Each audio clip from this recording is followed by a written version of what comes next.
In this video, we're going to be going over variance and standard deviation. We're going to be using the Google functions var, this function var brackets, and standard deviation function here to obtain the variance and standard deviation for a sample.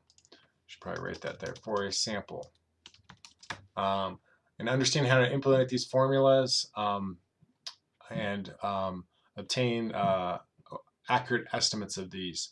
Variance and standard deviation is one of the most important concepts within statistics, and learning how to calculate these accurately is vitally important to being able to calculate accurate statistics and performing statistical procedures accurately.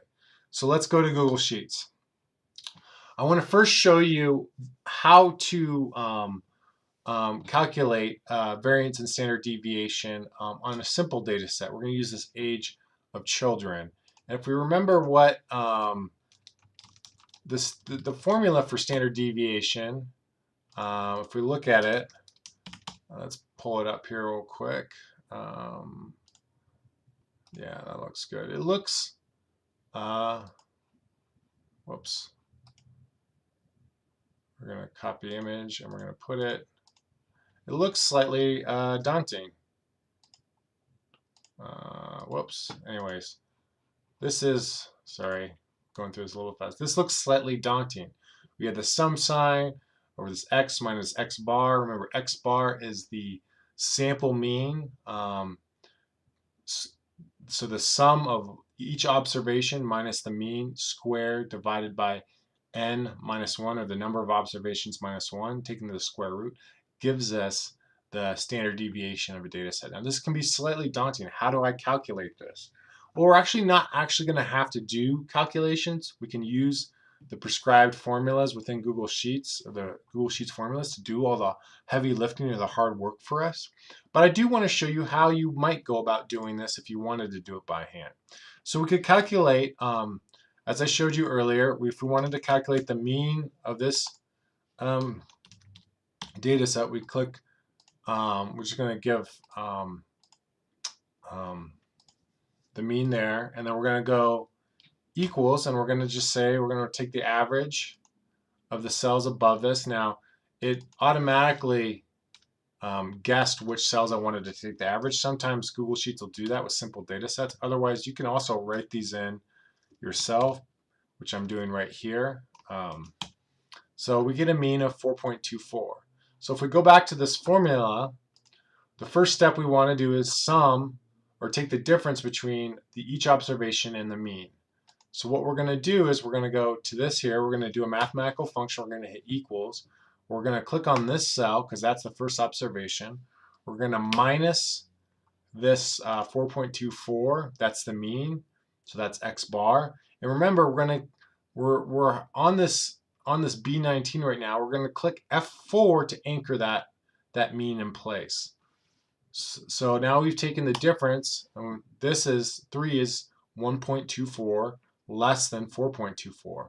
We've anchored this in place, so now we drag this down and the mean stays in place. So we can always, as a quick tip, you can double click on a cell. You can see the colors correspond to which cells in the formula are representing. So if we click down here, it corresponds to this cell, and we see that this purple mean has stayed anchored in place. So that's the first. We've created each of these difference scores between the mean and each observations, or sometimes these are called residuals. And then we're going to take the square of each of these residuals. So we're going to hit equals. We're going to click on this cell. Now the kind of upward arrow that I'm showing here is the square root sign, or not square root sign, it's the exponent sign, or the power sign. We're going to take the square by putting a 2 there.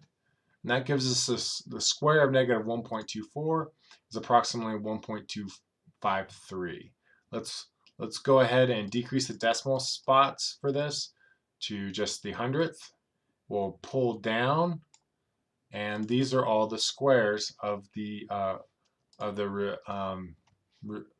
residuals, or the differences between the means and the observations. Now If we go back to this formula, we want to take the sum of these squared differences. So we go back to here. We're going to take the sum, and again, it guessed D2 to D18. We'll say, well, guess is right. That's what I want to take the sum of. So we get 43.06, and we know that there's 17 observations in this data set. So we're going to take this 43.06, we're going to hit the equal sign again. We're going to click on this cell, and we're going to divide by n minus 1, or number of observations minus 1. So 17 minus 1 is 16. Divide that by 16. Again, we're going to round this to the 100th. We get 2.69. This right here that I'm highlighting right now, that is the variance. This is the variance. If we want to get the standard deviation, we're just going to take, we're going to equals, we're going to hit square root, we're going to pull up the square root function. We're just going to put this cell in there. It's going to take the square root, and we get 1.64. We're going to round it to the 100th, and we are there. So we get a standard deviation. I'm just going to abbreviate that standard dev, or sometimes you might just see SD. We get an SD, standard deviation of 1.64 estimated based on the data. Now, that is the long and hard way to do this. I do not recommend doing that for every kind of time you have to do a standard deviation. Much simpler. So equals STD, and we see that we've got a number of different standard deviations. Just click on the one that's simple without any other letters next to it. Standard dev, STDEV. Click on that and highlight the array of cells that you want to include for calculation. Make sure you do not calculate the mean, otherwise you'll get the wrong answer. Whoops, I accidentally deleted it. And we'll round it by clicking up here, and we get the exact same thing as we calculated here, 1.64. Again, the variance, 2.69, is just the square of the standard deviation. So if we were to take this equals and square it, we get the variance. And if we can also calculate the variance by clicking equals and type var, we get the variance.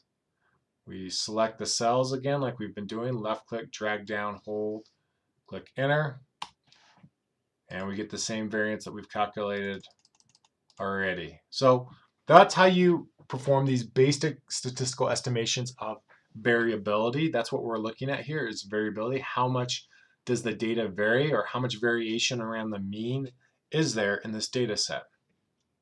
These are very important functions to learn and be familiar with if you're